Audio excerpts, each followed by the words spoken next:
메리 크리스마스. 서로 인사해 볼까요? 메리 크리스마스. 오늘 말씀을 잘 들으면 기쁜 성탄, 기쁜 성탄 되세요 그러잖아요. 기쁜 성탄 되는 비결이 알 수 있습니다. 오늘 우리 강손주 목사님 같이 예배드려서 감사합니다. 오늘 말씀 제목은 엎드려 아기께 경배하고입니다. 요절 마태복음 2장 11절을 같이 읽겠습니다. 시작. 집에 들어가 아기와 그의 어머니 마리아가 함께 있는 것을 보고 아기께 경배하고 보배함을 열어 황금과 유향과 몰약을 예물로 드리니라.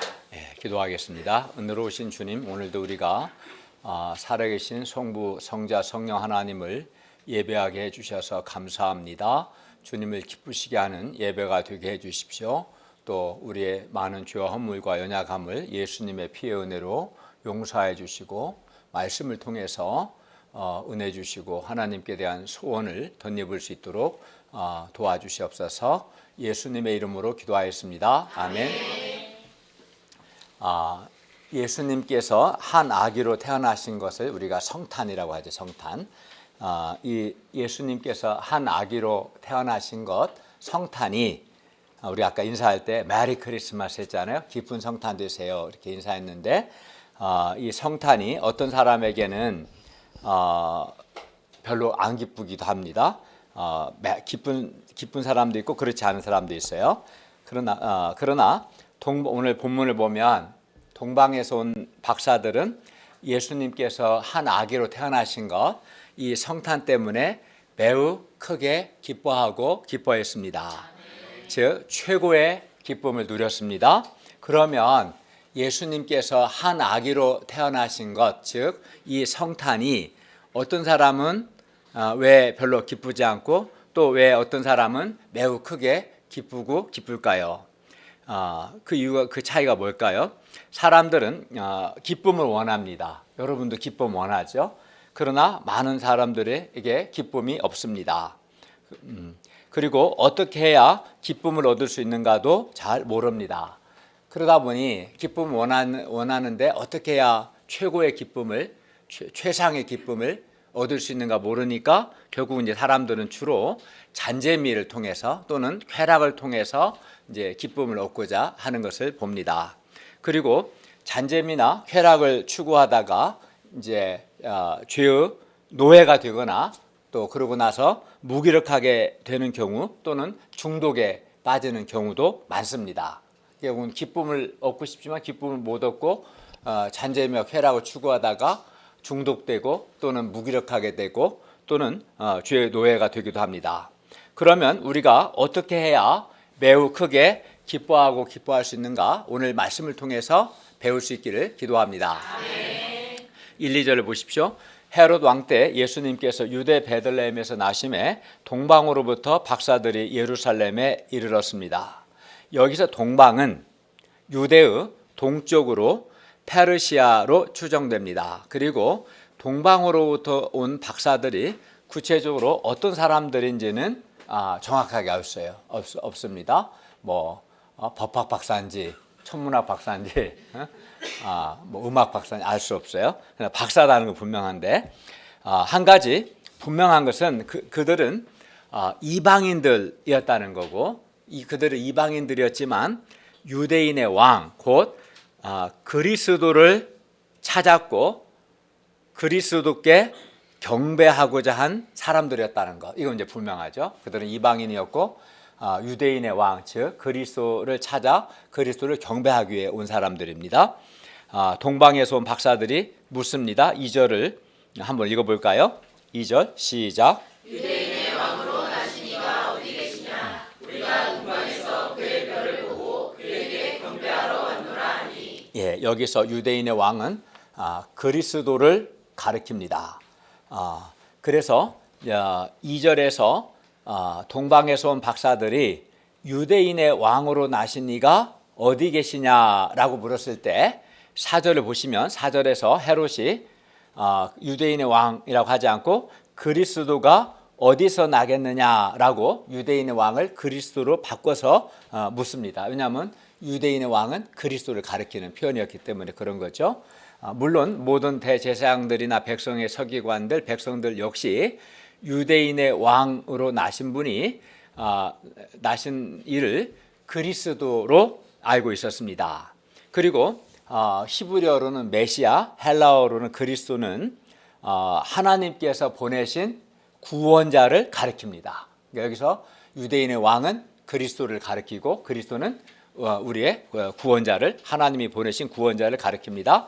그리하여 유대인의 왕으로 나신 그리스도 예수님은 우리를 죄와 죽음에서 구원하실 뿐만 아니라 우리 각 사람의 여러 인생 문제들, 예를 들어서 자존감이 없는 문제, 또는 영생의 기쁨이 없는 문제, 또는 염려와 불안, 두려움의 문제, 허무와 무의미의 문제, 무기력함, 운명주의, 여러 인간 갈등 문제 등을 해결해 주시는, 즉 구원해 주시는 우리 각 사람의 그리스도 구원자가 되십니다.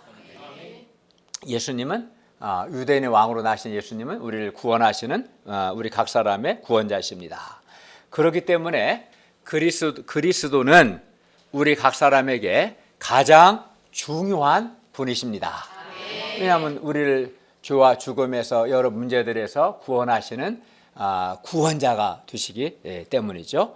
그러면 동방의 박사들이 어떻게 유대인의 왕이 나셨음을 알고 동방에서 멀리 예루살렘에까지 오게 된 것일까요? 2절 하반절을 보십시오. 우리가 동방에서 그의 별을 보고 그에게 경배하러 왔노라.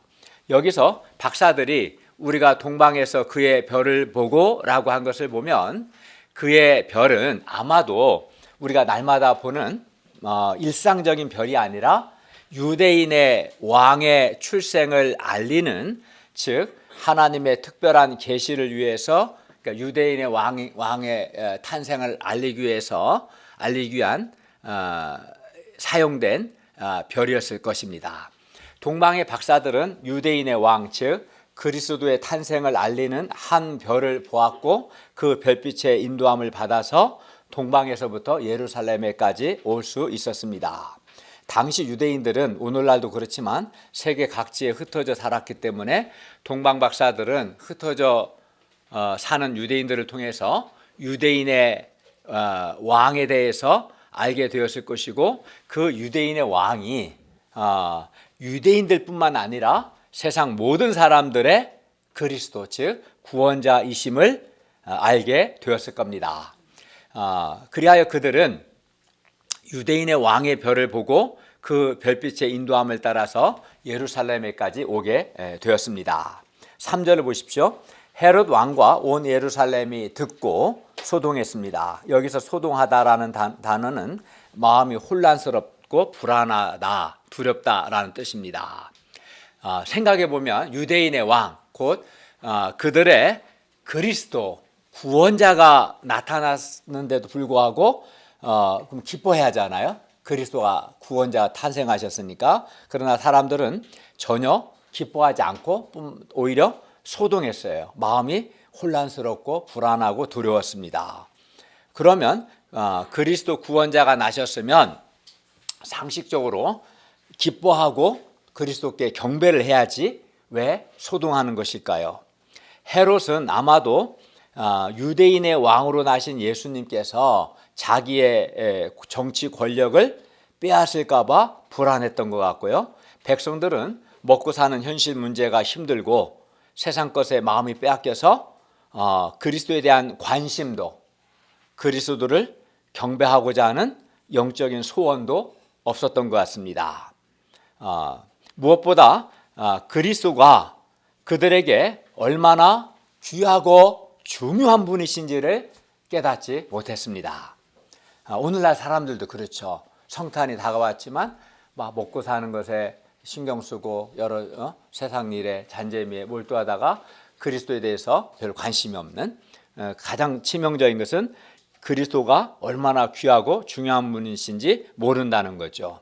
그런 상황에서 헤롯 왕 섬기는 것도 힘든데 그리스도를 경배한다고 생각하니 아마도 백성들의 마음에 부담이 되고 피곤한 생각이 들었던 것 같습니다. 4절을 보십시오. 헤롯 왕은 모든 대제사장과 백성의 서기관들을 긴급 소집해서 묻습니다. 그리스도가 어디서 나겠느냐? 그들은 대답합니다. 5, 6절을 다 같이 읽겠습니다. 5, 6절 시작.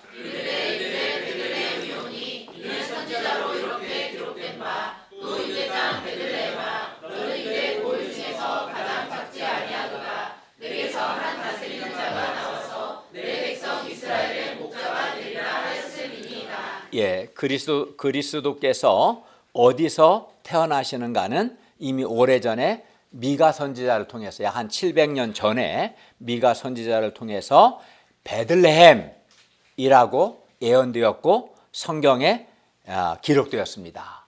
그리스도께서 베들레헴에서 나실 것이다.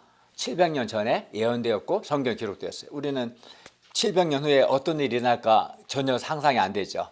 그러나 하나님께서 미가 선지자를 통해서 그리스도께서 베들레헴에서 나실 것을 말씀하셨고 미가는 성경에 기록했습니다. 그래서 사람들이 아는 거죠. 그리고 여기서 한 다스리는 자는 통치자, 왕을 가리킵니다. 그리하여 우리의 구원자이신 그리스도 예수님께서는 다스리는 자, 곧 왕이시며 또 동시에 6절에 보면 백성들의 목자가 되십니다. 그러니까 유대인 왕은 그리스도이시고 우리를 죄와 죽음에서 우리를 구원하시는 그리스도이시고 또 한 다스리는 자 왕이시고 백성들의 목자이십니다. 세상 왕이나 세상 통치자는 통치자 자신도 죄인이기 때문에 자기중심적입니다. 게다가 하나님을 경외하지 않는 왕이나 통치자는 더욱 자기중심적이고 은혜와 진리가 없습니다. 공의를 행하지 않습니다. 그래서 불의한 세상 왕이나 또는 불의한 세상 통치자들의 다스림을 받으면 또는 직장 상사든 사장이든 불의한 사람들의 다스림을 받으면 사람들이 상처받고 화가 나고 억울하고 마음에 평화가 없습니다. 그러나 예수님은 이러한 불의하고 자기중심적인 세상 통치자와는 근본적으로 다릅니다. 예수님은 은혜와 진리로 또는 겸손과 사랑으로 우리를 다스려 주십니다. 그래서 이러한 예수님의 다스림을 받으면 받을수록 마음에 은혜와 평화를 누리게 되고 우리 자신도 은혜와 진리의 사람으로 성장을 하게 됩니다. 겸손하시고 사랑이 많으신 예수님의 다스림을 받으면 마음에 얼마나 큰 평화와 은혜가 있겠어요. 그죠? 그러나 의외로 많은 사람들이 사람의 마음은 잘 다스림을 받아야 한다. 사람의 마음은 내버려 두면 안 되고 잘 다스림을 받아야 한다는 사실을 잘 모릅니다. 예를 들어서 밭은 알죠?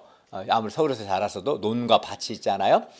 밭을 잘 관리하고 잘 다스리면 밭에서 많은 수확을 할 수 있을 겁니다.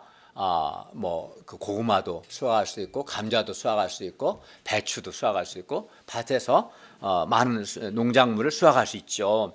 반면 밭이 잘 관리되지 않으면 그 밭에서 열매를 맺지 못하고 잡초만 무성한 쓸모없는 밭이 될 것입니다. 그래서 농부들은 밭을 잘 관리해요. 거름도 주고 잡초는 뽑아주고. 그런데 사람의 마음도 이와 같아요. 예수님을 그리스도요 왕으로 영접하고 마음이 왕 예수님의 다스림을 받으면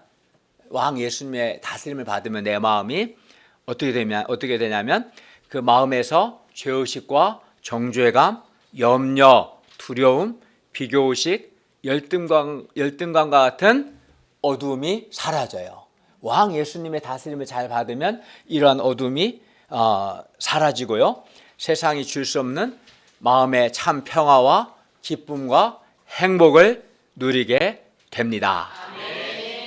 사람의 마음이 왕 예수님의 다스림을 잘 받으면 진리를 알게 되고 뿐만 아니라 진리를 행할 소원과 진리를 행할 힘을 갖게 됩니다. 또 왕 예수님은 은혜와 진리로 온유와 겸손과 사랑으로 우리를 다스려 주시기 때문에 왕 예수님의 다스림을 받는 사람은 참 행복합니다. 마치 사랑이 많은 엄마 아빠의 사랑을 잘 받는 어린아이가 만족이 있고 행복한 것처럼 그렇습니다. 그래서 왕 예수님의 다스림을 받으면 받을수록 그 사람은 마음이 밝고, 마음이 밝으니까 얼굴도 밝겠죠. 왜냐하면 마음이 얼굴로 나타나잖아요. 얼굴도 밝게 되고 그 사람의 인생도 밝게 되죠. 그러니까 마음이 어두운 사람은 왕 예수님의 다스림을 받지 않는 거예요. 네. 얼굴 보고 있어요. 얼굴 관리하세요. 네. 반면 왕 예수님의 다스림을 받지 않는 사람은 어떨까요? 왕 예수님의 다스림을 받지 않은 마음에 은혜가 하나도 없어요. 기쁨이 없습니다. 평화도 없습니다. 물론 진리도 없고 진리를 행할 소원과 힘도 없습니다.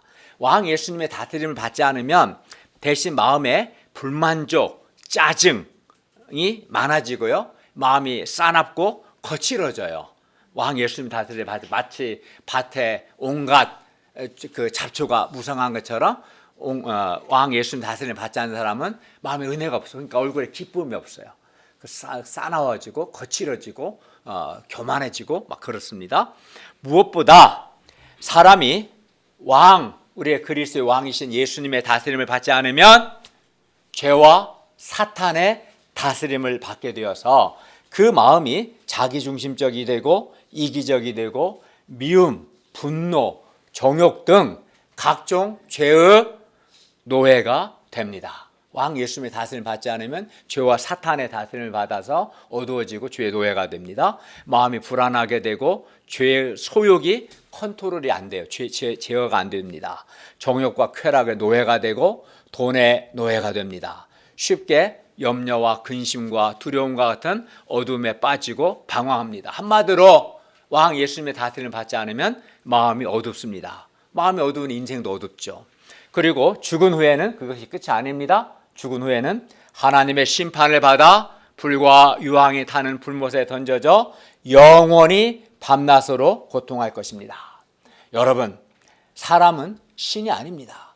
사람은 하나님이 아닙니다. 여러분이 신입니까? 여러분이 하나님입니까? 아닙니다. 사람은 다만 하나님의 형상대로 지음받은 하나님의 피조물입니다. 우리가 신이 아닙니다. 우리는 하나님의 피조물입니다. 그러므로 사람은 하나님의 통치를, 하나님의 다스림을 받아야 합니다. 그런데 예수님께서 우리를 다스리기 위해서 우리의 왕이요 우리의 통치자로 나셨습니다. 예수님께서 우리를 죄와 죽음에서 구원하시는 그리스도 구원자가 되실 뿐만 아니라 우리를 사랑으로 다스리시는 왕이 되셔서 감사를 드립니다. 그러므로 우리가 예수님을 나의 왕으로 받아들이고 영접하고 왕 예수님의 다스림을 잘 받음으로 어둠에 빠지거나 또는 마음이 싸나워지지 않고 우리 마음에 평화와 은혜와 기쁨과 행복을 누리며 밝게 살 수 있기를 기도합니다. 그런데 예수님은 이렇게 우리를 다스리시는 왕일 뿐만 아니라 우리의 목자도 되십니다. 그러니까 예수님은 우리를 죄와 죽음에서 구원하시는 그리스도이시고 우리를 다스리시는 왕이시고 우리의 목자가 되시는 거죠. 그리고 예수님은 우리의 선한 목자가 되셔서 우리의 생명을 더욱 풍성하게 하시고 우리를 보호하시며 우리를 도우시고 우리를 선하게 인도해 주십니다. 그리하여 목자 예수님의 인도하심을 받으면 우리의 인생이 부족함이 없게 됩니다. 그리고 합력하여 우리의 인생이 선이 됩니다. 예수님께서 우리의 그리스도 구원자가 되시고 왕 통치자가 되시고 우리의 목자가 되시기 위해서 한 아기로 나신 것을 감사합니다. 그러니까 한 아기로 나신 예수님이 한 아기로 나신 거, 이 의미가 예수님께서 우리를 구원하시는 그리스도가 되시고 우리를 다스리시는 왕이 되시고 우리의 목자가 되시기 위해서 한 아기로 나셨구나. 이걸 알면 어때요? 마음에 이 성탄에 기쁨이 있는 거고 감사가 있게 됩니다. 오늘날 대학생들은 오늘날 또 학생들은 고등학생들, 대학생들, 학생들은 대체로 이제 고등학생들은 대학 입시, 또 대학생들은 취직 문제로, 직장인들은 직장인들 나름 고용 불안정 등으로 인해서 장래에 대해서 염려하고 불안해합니다. 특히 요즘 방송을 보니까 경제가 아주 안 좋다고 합니다. IMF보다도 더 안 좋다고 말합니다. 그래서 안녕하세요 인사하지만 사실 사람들은 안녕하지 못하고 있습니다. 뿐만 아니죠. 사람들은 직업에 관계없이 죄로 고통하기도 하고 어떻게 살아야 정말 후회하지 않고 행복하게 사는 것인지를 잘 몰라서 방황하기도 합니다. 그러나 우리가 우리의 그리스도요 왕이요 목자 되시는 예수님의 다스림과 예수님의 인도하심을 받으면 예수님께서 나와 함께 하셔서 나를 구원하시고 나의 마음을 다스려 주시고 나를 도와주시고 나를 선하고 신실하게 인도해 주십니다. 예수님께서 왕이요 목자 되신 예수님께서 나를 보호하시고 나를 인도하시기 때문에 내 인생이 부족함이 없게 하십니다. 따라서 내가 예수님을 영접하지 않거나 믿지 않거나 또는 말로는 예수님을 믿는다고 하지만 실제로는 적극적으로 예수님의 다스림과 예수님의 인도하심을 받지 않는 것이 문제예요. 이게 문제입니다. 우리가 예수님께서 주시는 풍성한 은혜를 누리기 위해서는 예수님을 나의 그리스도요, 나의 왕이요, 나의 목자로 영접하고 실제 삶 속에서 적극적으로 예수님의 다스림과 인도하심을 받아야 합니다. 그래야만 마음의 은혜도 있고 평화도 있고 기쁨도 있습니다. 그러니까 아무리 교회를 다니고 말로 예수 믿는다 해도 정말 마음으로 예수님을 영접하고 왕 예수님의 다스림을 받고 목자 예수님의 인도함을 받아야 마음에 은혜가 있고 기쁨도 있고 행복도 있고 예수님의 보호를 받고 돌봄을 받고 도움을 받아서 인생이 부족하지 않고 풍성하게 되는 거예요. 명목상 그러면 안 되고, 반면 신자라고 하면서도 은혜가 없고 마음에 은혜가 없고 평화가 없고 기쁨이 없는 것은 그 사람이 교만해서 말로는 예수님이 그리스도 왕 나의 목자로 하면서도 실제로는 예수님의 다스림과 인도하심을 받지 않으니까 이제 마음의 은혜와 기쁨이 없는 거예요. 그리고 이런 사람을 가리켜서 우리는 실천적 무신론자라고 말합니다. 명목상은 신자라고 하지만 실제로는 왕 예수님의 다스림을 도대체 안 받아요. 지 하고 싶은 대로 하고 사는 거예요. 왕 예수님, 목자 예수님 인도함을 안 받아요. 그런 사람은 명목상은 신자일지 몰라도 실제로는 불신자인 거죠. 그러니까 마음에 은혜도 없고 기쁨도 없고 감사도 없고 왕 예수님의 다스림이 없고 목자 예수님의 돌봄 인도하심이 없는 거예요. 그러므로 우리가 우리의 왕이요 우리의 목자 되신 예수님의 다스림과 인도하심을 받을 수 있기를 기도합니다. 그러면 우리가 어떻게 예수님의 다스림과 인도함을 받을 수 있습니까? 그러니까 중요한 것은 왕이신 예수님의 다스림을 받고 인도하심을 받아야 마음도 밝아지고 인생이 주님의 돌봄을 받고 도움을 받고 풍성하게 되는데 우리가 어떻게 예수님의 다스림과 인도함을 받을 수 있을까요? 예수님께서는 지금도 성령 안에서 말씀으로 우리를 다스리시고 또 우리를 인도하시기 때문에 우리가 왕 예수님의 다스림과 인도함을 받기 위해서는 우리가 반드시 하나님의 말씀에 순종해야 합니다. 말씀으로 우리 다스리기 때문에 말씀에 순종해야 하고요. 그리고 왕 예수님께서 나의 마음을 다스려 주시도록 간절히 기도해야 합니다. 그러니까 말씀을 순종하고 기도할 때 왕 예수님이 우리를 다스리시고 목자 예수님께서 우리를 도우시고 인도하십니다. 그때 우리의 그리스도요 왕이요 목자 되신 예수님께서 성령 안에서 하나님의 말씀으로 우리를 다스리시고 우리를 인도하시고 우리를 도와주십니다.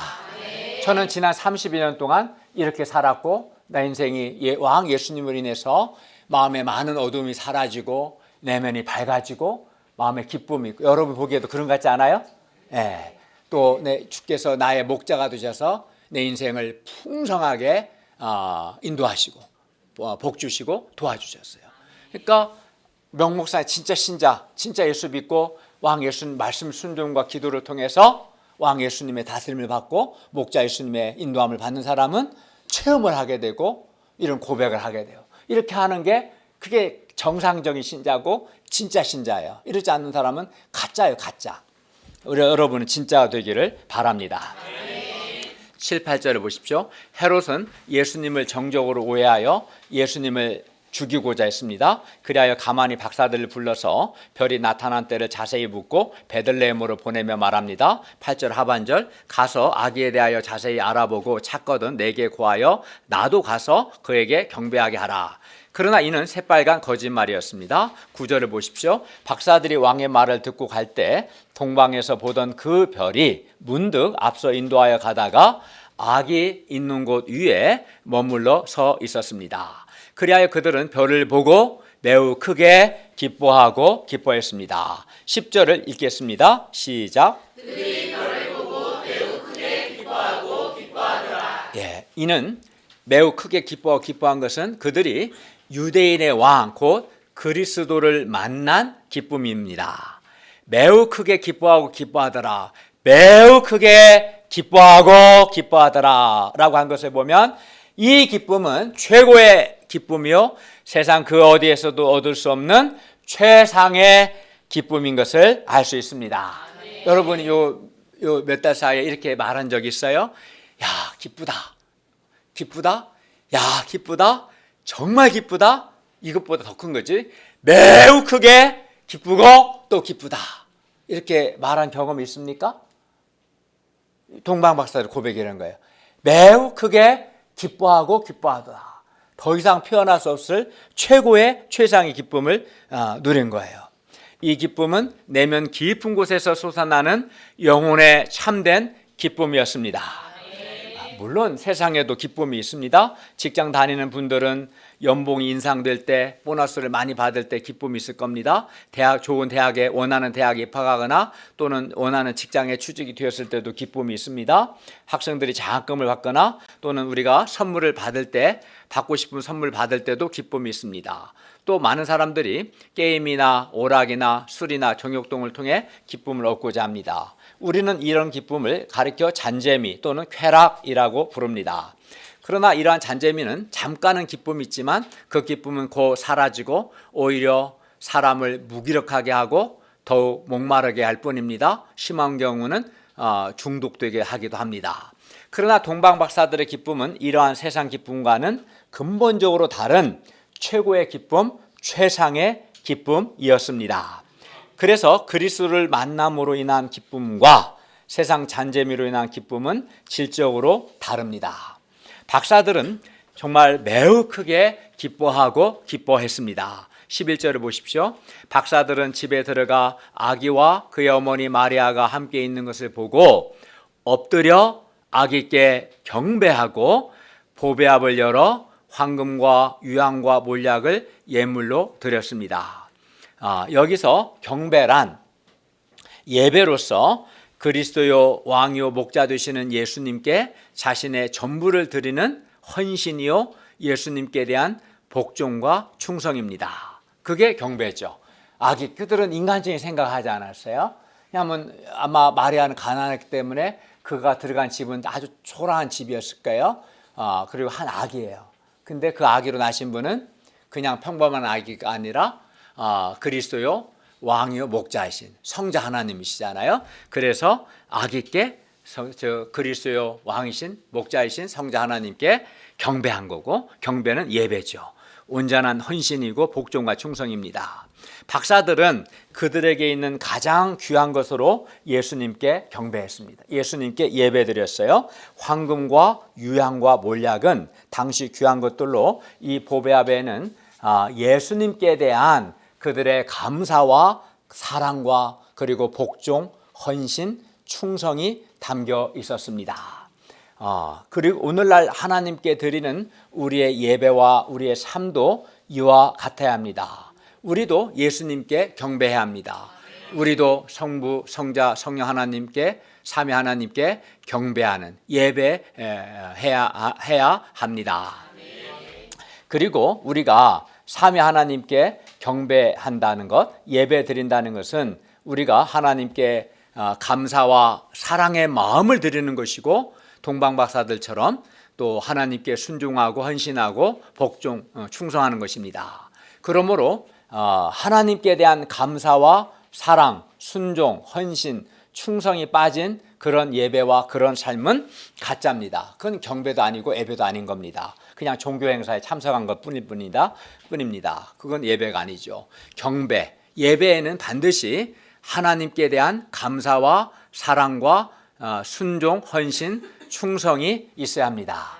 왜 그렇게 했습니까? 왜냐하면 예수님께서 우리를 죄와 죽음에서 구원하시는 그리스도가 되시고, 우리를 다스리시는 왕이 되시고, 우리의 선한 목자가 되시기 때문에 주님께 감사하고 주님을 사랑하고 주님께 충성하고 주님께 헌신하는 것입니다. 여러분도 동방박사들과 같이 매우 크게 기뻐하고 싶지 않습니까? 기뻐하고 싶어요? 기뻐하고 싶지 않아요? 기뻐하고 싶어요. 예. 그러면 동방박사들이 어떻게 그렇게 매우 크게 기뻐할 수 있었을까요? 동방에서 온 이 박사들의 기쁨은 그들의 인생에서 최고의 가치가 있는 대상, 그들의 인생에서 최고로 귀하고 가장 중요한 대상, 그들이 참으로 경배해야 할 대상을 발견하고 만나고, 그리고 그 대상을 경배하는 데서 오는 그 기쁨이었습니다. 기쁨은 그 대상에 비례합니다. 나에게 정말 최고로 귀하고 최고로 중요한 대상을 만나서 경배할 때 최고의 기쁨이 있습니다. 여러분, 길 가다가 10원짜리 하나를 주우면 매우 크게 기뻐합니까? 별로 안 기뻐하죠. 그 10원짜리로 할 수 있는 게 별로 없으니까요. 1,000원을 주우면 어떨까요? 네, 조금 기뻐합니다. 1,000원짜리로 할 수 있는 것도 많지 않습니다. 그러나 만약 여러분이 현금 10억 원을 주우면 어떨까요? 많이 기뻐할 것입니다. 왜냐하면 이거 주인에게 뒤돌려줘도 법률에 의하면 5%에서 20%는 주운 사람에게 돌려받을 수 있는 권리가 있거든요. 유실물에 관한 법에 의하면. 그러니까 적어도 2억 정도 내가 받을 수 있어요. 주인한테 줘도.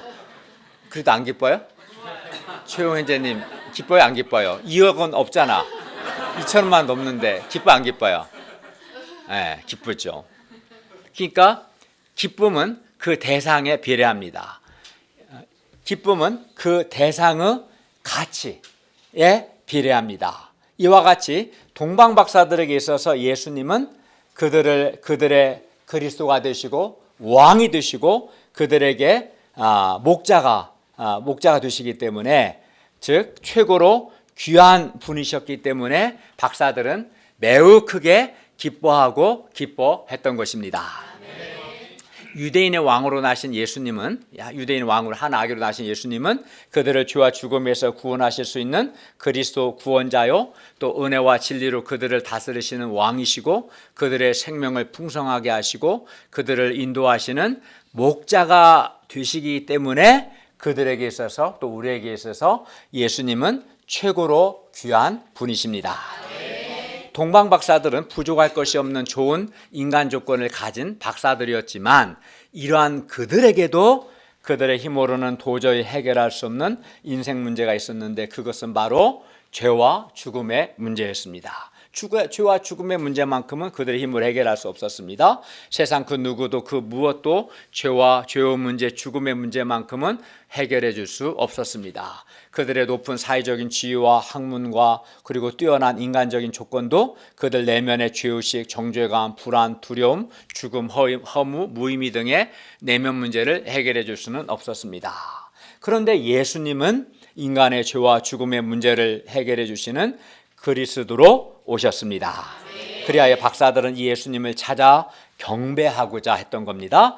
우리도 죄와 죽음 문제 앞에서 우리 자신의 한계를 깊이 인식하고, 자신이 구원이 필요한 얼마나 비참하고 절망적인 죄인인가를 깊이 깨닫게 될 때, 이 죄와 죽음의 문제 해결받지 않으면 하나님의 무서운 심판을 받고 죽은 후에는 불못에 던져져 영원히 고통하는 형벌을 받게 된다는 것을 깨닫게 될 때, 사는 동안에도 늘 죄의식과 수치심과 정죄감과 두려움 속에서 산다는 것을 깨닫게 될 때, 자신이 얼마나 절망적인 죄인인가 깨닫게 될 때, 우리도 동방박사들처럼 그리스도 구원자를 찾고자 하게 되고 그리스도를 경배하고자 하는 소원을 갖게 될 것입니다. 동방박사들의 기쁨은 자신들의 인생에서 최고로 귀한 최고의 대상을 만나서 경배한 최고의 기쁨이었습니다. 박사들은 유대인의 왕으로 나시는 이가 세상 모든 사람들의 그리스도가 되시고 왕이 되시고 목자가 되심을 알았습니다. 그리하여 그들의 인생에서 가장 중요하고 가장 가치 있는 일은 바로 이 유대인의 왕으로 나신 그리스도 예수님을 만나 경배하는 것이었습니다. 그들은 그리스도의 왕이요 목자 되신 예수님을 만나 경배하기를 간절히 원했습니다. 왜냐하면 그들의 인생에서 최고로 귀하고 중요한 분이셨기 때문이죠. 그리하여 당시 대부분의 사람들이 현실 문제와 세상 잔재미와 쾌락에 빠져 있었을 때 이들은 그리스도께 경배하기 위해서 그리스도를 찾았습니다. 그리고 그리스도를 만나서 그들에게 있는 가장 귀한 것으로 그리스도를 경배했을 때 그들은 매우 크게 기뻐하고 기뻐했던 것입니다. 이를 통해 볼 때 사람들에게 큰 기쁨이 없는 것은 우리의 그리스도요, 우리의 왕이요, 우리의 목자 되신 예수님을 찾아 경배하지 않기 때문입니다. 그리스도를 만나지 않고 그리스도를 경배하지 않으니까 기쁨이 없는 겁니다. 우리의 그리스도요, 왕이요, 목자 되신 예수님을 경배하고자 하는 영적인 소원과 열망이 없기 때문에 기쁨도 없는 겁니다. 그리고 사람에게 이러한 영적인 소원과 열망 없는 것은 교만하여 자신이 하나님 앞에서 어떠한 자인지, 자신이 하나님의 구원이 필요한 비참하고 절망적인 죄인이라는 것을 깨닫지 못하기 때문입니다. 본인이 깨닫지 못할 뿐이에요. 깨닫지 못한다 해서 안 죽습니까? 심판이 없습니까? 그렇진 않아요. 그냥 깨닫지 못하면 깨닫지 못한 채 심판받아 멸망할 겁니다. 더 비참한 거죠. 여러분, 깨닫지 못한다 해서 문제가 없는 게 아닌 겁니다. 어떤 사람이 암 걸렸어요. 암 발견하지 않을 때 행복했어요. 근데 건강검진을 통해 우연히 발견하게 됐을 때 그래도 행복합니까? 그렇지 않죠. 마음이 어두워지죠. 근데 그걸 100% 치료할 수 있는 약을 얻게 되면 얼마나 기쁘겠어요. 정신 못 차리고 깨닫지 못하니까 그러는 거예요. 깨닫지 못한다 해서 우리가 죄인이 아닌 거, 우리가 안 죽는 거 아닙니다. 깨닫지 못해도 모든 인간에게는 죄와 죽음의 문제가 있고 죄 용서를 받지 않으면 하나님의 무서운 심판을 받습니다. 그리고 또 예수님이 사람들이 예수님을 경배하지 않는 것은 예수님께서 얼마나 귀한 분이신지를 깨닫지 못하기 때문입니다. 그러므로 우리는 어떻게 합니까? 우리는 성경을 통해서 하나님 앞에서 내가 구원이 필요한 참으로 비참하고 절망적인 죄인이라는 것과 예수님께서 이런 나의 그리스도 구원자가 되시고 왕이 되시고 목자가 되시는 내 인생에서 예수님이 가장 귀한 분이시다는 것을 깨달아야 합니다. 예수님의 가치를 깨달아야 합니다. 그리고 예수 그리스도를 만나서 경배해야 합니다. 그리할 때 우리도 매우 크게 기뻐할 수 있습니다. 예. 이상에서 동방박사들은 그리스도를 만나 경배하기 위해 많은 수고와 헌신을 했습니다. 그들은 직장을 몇 달 동안 동방에서 예루살렘까지 낮에 왔을 때 4개월 걸립니다. 당시 걸어서. 근데 밤에 이동해야 하기 때문에 적어도 한 4개월에서 6개월 정도 아마도 직장을 무급휴직하고 여행 경비와 귀한 보배압을 위해서 많은 돈을 사용했을 겁니다. 동방은 유대로부터 몇천 킬로미터나 떨어진 먼 거리였고 게다가 당시 여행길은 험하고 위험했습니다. 그들은 산을 넘고 강을 건너 황량한 사막도 지나야 했습니다. 그들은 또 그리스도가 어디서 태어나시는지를 잘 알지 못했기 때문에 유대인의 왕의 별, 즉 그리스도의 별을 보면서 이동해야 했고 그래서 밤에만 이동해야 했기 때문에 많은 시간과 비용이 요구되고 육체적으로도 많이 힘들었을 겁니다. 반면 헤롯 왕이나 대제사장들이나 서기관들이나 백성들은 그리스도께서 유대 베들레헴에서 태어나신다는 것을 성경을 통해서 잘 알고 있었습니다. 그리고 예루살렘에서 베들레헴은 불과 10km밖에 떨어져 있지 않은 아주 가까운 거리였습니다. 2시간이면 걸어갈 수 있는 거리였습니다. 정말 2시간이면 걸어갑니다. 그런데도 그들은 그리스도 예수님께 경배하기 위해 그 짧은 여행길도 떠나지 않았습니다. 동방에서 온 박사들과 너무나 대조적입니다. 여기서 우리는 그리스도께서 어디서 태어나시는지 성경을 잘 아는 것과 실제로 그리스도를 만나 그리스도께 경배하는 것은 전혀 다르다는 것을 배웁니다. 헤롯 왕과 종교 지도자들, 예루살렘 사람들은 성경도 알고 그리스도도 알았지만 그리스도께 경배하지 않았기 때문에 기쁨은커녕 그들의 마음이 소동했던 겁니다. 마음이 혼란스럽고 불안하고 두려웠던 것입니다. 반면 동방에서 온 박사들은 이방인들이었고 성경을 알지 못했지만 그리스도를 만나 그리스도께 경배했기 때문에 매우 크게 기뻐할 수 있었습니다. 이 차이를 아셔야 합니다. 여러분의 마음은 누구에게 가깝습니까? 여러분의 마음은 생각해 보십시오. 동방 박사에게 가깝습니까? 아니면 헤롯 왕이나 종교 지도자들에게 가깝습니까? 그들이 동방에서 온 박사들이 아기 예수님께 경배하고 보배합을 드렸을 때 그들의 마음에는 세상에서는 맛볼 수 없는 하늘의 기쁨이 충만했습니다. 오늘날 많은 신자들이 성경도 알고 예수님께서 그리스도요 왕이요 목자가 되신다는 것을 잘 압니다. 어려서부터 계속 성경 공부했기 때문에 설교를 들어서. 그러나 그들이 그리스도 왕 목자 되신 예수님의 가치를 모르고 그리하여 예수님을 경배하지 않기 때문에, 즉 예수님께 예배하지 않고 순종하지 않고 충성하지 않고 헌신하지 않기 때문에 기쁨이 없고 어둠에 빠지는 것을 봅니다. 어떤 분은 게임하거나 친구들과 놀고 술 마시는데 몇 시간을 사용하고 몇십만을 사용하는 것은 하나도 안 아까우면서도 우리의 그리스도요 왕이요 목자 되신 예수님을 경배하기 위해서 시간과 돈을 사용하는 것을 아까워합니다. 그러나 그런 사람들이 알아야 할 것은 그렇게 하면 동방 박사들이 누렸던 매우 큰 기쁨과 평화를 전혀 누리지 못하고 대신 내면이 무기력해지고 결국 어둠에 빠진다는 것입니다. 참으로 안타깝습니다. 불신자들은 말할 것도 없고 신자라고 하면서도 예수님을 경배치 않는 실천적 무신론자들이 많습니다.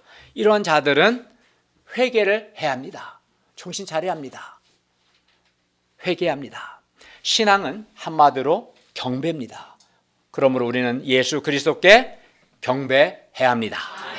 예수님께서 얼마나 귀한 분이신가. 예수 그리스도의 가치를 알고 예수 그리스도를 사랑하고 그에게 충성하고 나의 가장 귀한 것들로 헌신해야 합니다. 그리고 이렇게 하는 것이 한아기로 나신 예수 그리스도께 오늘날 우리가 드려야 할 경배입니다. 그리고 그리하면 동방박사들처럼 우리도 매우 크게 기뻐하게 될 것입니다. 왕이신 그리스도 예수님이 주시는 죄 용서와 구원을 경험하게 될 것이고요. 왕이신 예수님의 다스림을 받음으로 내면이 밝고 그 은혜와 기쁨이 넘칠 것이고요. 목자 예수님의 인도함을 받기 때문에 그 인생이 부족함이 없고 삶 속에서 주님의 도우심을 많이 누리는 풍성한 인생을 살게 될 것입니다. 그런데 감사하게도 우리 가운데는 그리스도요 왕이요 목자가 되시는 예수님께 자신의 귀한 시간과 물질과 진심의 보배합을 드려 경배하는 분들이 많습니다. 이런 우리 목자님들이야말로 이 시대 동방 박사들입니다.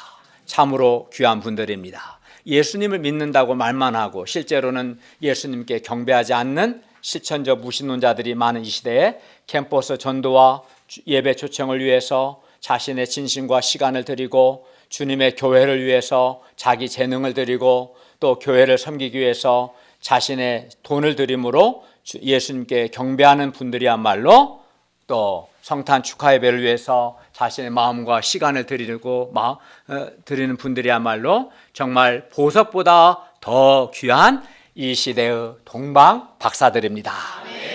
우리가 어떤 모양으로든 예수님께 나의 마음과 헌신과 충성을 드리는 것이 경배입니다. 저는 시아에서 지부장 수양에 선교사님 동방박사는 걸어서 갔지만 저는 비행기를 타고 22시간에 걸쳐서 가서 선교사님들을 말씀으로 섬기고 특강으로 강의 섬기는 거, 이게 제가 주님께 드리는 경배라고 생각하고 준비하고 있습니다. 어떤 모양이든지 내가 주님께 내 감사와 사랑과 진심과 충성과 헌신을 드리는 이것이 경배하고, 주님께 경배할 때 매우 크게 기뻐하고 기뻐할 수 있고, 왕이신 예수님의 다스림을 받기 때문에 어둠에 빠지지 않고 마음이 밝고, 또 목자 예수님의 인도함을 받기 때문에 그의 삶이 풍성하게 될 것입니다. 이렇게 주님을 경배하는 사람이 매우 크게 기뻐하고 기뻐하며 그 마음이 어둠에 빠지지 않습니다. 결론입니다. 우리는 동방의 박사들을 통해서 참된 기쁨, 최고의 기쁨을 소유할 수 있는 비결이 무엇인가를 배웠습니다. 최고의 기쁨은 우리의 그리스도가 되시고 왕이 되시고 목자 되시는 예수님의 가치를 알고 예수님께 엎드려 경배하고 보배합을 드리는 데 있습니다. 우리가 우리를 죄와 죽음에서 구원하시는 그리스도가 되시고 우리를 일생 은혜와 진리와 겸손과 사랑으로 다스려 주시는 우리의 왕이 되시고 우리의 생명을 풍성케 하시고 우리를 인도하시고 도우시는 우리의 목자 되시는 예수님의 가치를 알고 예수님께 경배함으로 우리도 동방의 박사들과 같이 매우 크게 기뻐할 수 있기를 기도합니다. 기도하겠습니다.